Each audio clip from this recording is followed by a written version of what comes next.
ವರ್ಷಕ್ಕೆ ಒಂದ್ಸಾರಿ ಮನೆ ದೇವ್ರ ದೇವಸ್ಥಾನಕ್ಕೆ ಹೋಗ್ತೀವಿ. ಅದೇ ರೀತಿ ಈ ವರ್ಷನೂ ಹೋಗಿ ಬಂದ್ವಿ. ಆದರೆ ಈ ವರ್ಷ ನನ್ನ ಮಗಳು ನಮ್ಮ ಜೊತೆ ಆ್ಯಡ್ ಆಗಿದ್ದಾಳೆ, ಅದೇ ಸ್ಪೆಷಲ್. ಅವಳು ಹುಟ್ಟಿದ ಮೇಲೆ ಇದೇ ಫಸ್ಟ್ ದೇವಸ್ಥಾನಕ್ಕೆ ನಾವು ಹೋಗಿದ್ದು.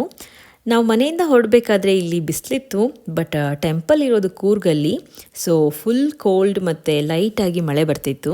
ವೆದರ್ ತುಂಬ ಚೆನ್ನಾಗಿತ್ತು. ಇದು ಮಲ್ಲಿಕಾರ್ಜುನ ಸ್ವಾಮಿ ದೇವಸ್ಥಾನ, ಹಾಗಾಗಿ ನಾವು ಸೋಮವಾರನೇ ಹೋಗೋದು. ನಾವು ಮನೆಯಿಂದನೇ ಹಣ್ಣಿನ ಅಭಿಷೇಕ ಮಾಡಿಸೋಕೆ ಎಲ್ಲ ರೆಡಿ ಮಾಡ್ಕೊಂಡು ಹೋಗಿದ್ವಿ.